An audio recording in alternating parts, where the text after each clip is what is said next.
And the flag was at the pole? Aha, that's what you thought. It was little Ida who Emil who ran up the flagpole. So it was the tool shed for Emil as usual after one of his pranks. Suddenly they found that Emil had disappeared. Oh, how they searched for him everywhere, even in the stream. But there was no thought.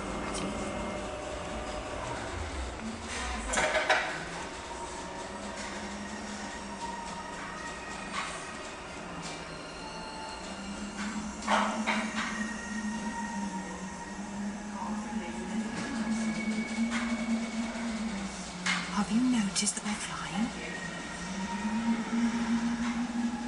And those lights down there. That must be Vasastan in Stockholm. And Midge's house. Oh no, it's flying away. It's probably down there, waiting for Carson as usual. Carson is a handsome, intelligent, and reasonably stout man in his prime. And he flies in when he likes.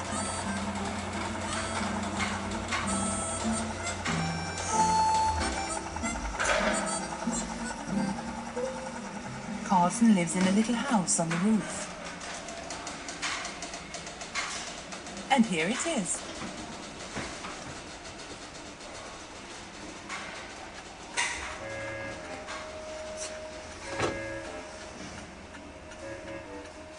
Oh dear, what a mess.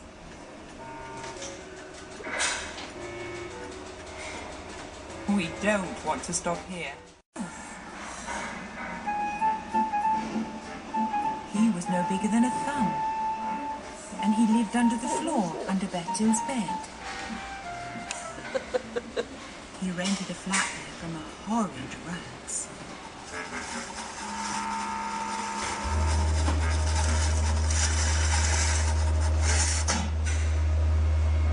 Bertil wanted to be as small as Simon so that they could play together.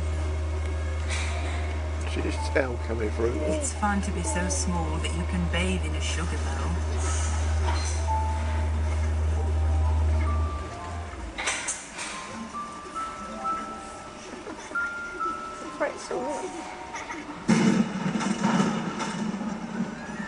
Oh, what a storm.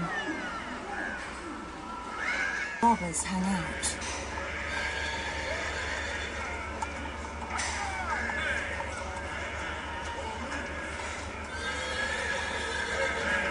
Where treacherous grey dwarfs live behind the boulders.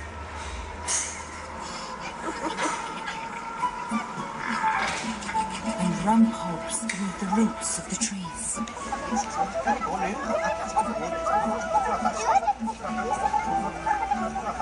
And there are Ronja and Burke too. They had moved to the Bear's Cave to get some peace and escape from the row between Mats robbers and Borka's robbers.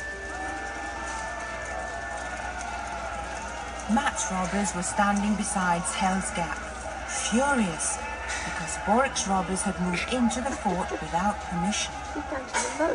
Orka din ärkemicke.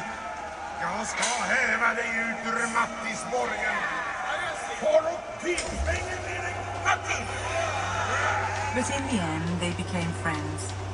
And when spring came at last, Ronja yelled her old spring yell for joy.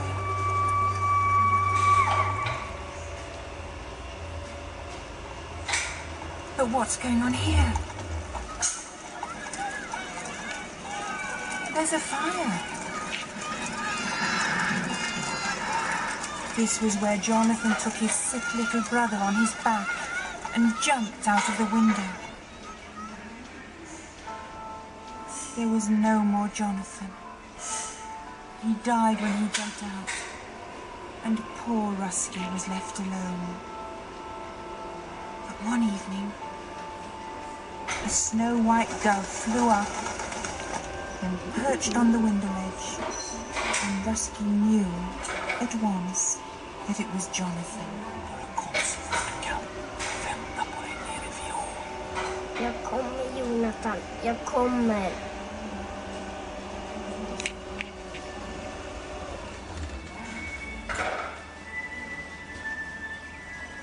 Jonathan had talked about a place called Nangijala, where you went when you were dead.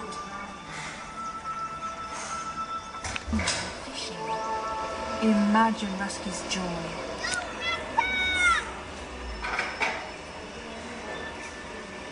But in Nangijala, there was also Wild Rose Valley, which was no longer free. It was ruled over by cruel Tengu and his even more cruel dragon, Katla. Stories on it a bit. But an ISO grandfather, Matthias, lived there too.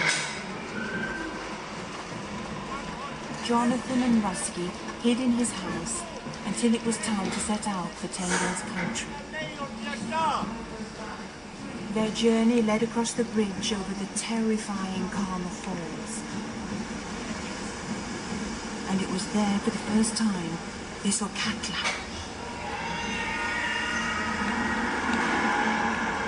The she-dragon from ancient times. Jag är rädd.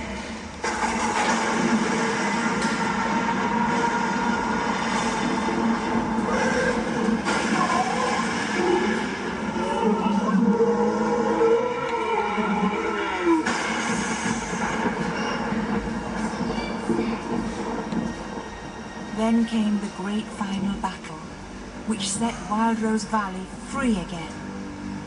But by then, Jonathan had already been paralyzed by Katla's fire. As they rested by the precipice that plunged straight down into the depths, Jonathan talked about Nanalima and how wonderful it was there. Then Rusty took his brother on his back and jumped over the edge into the lights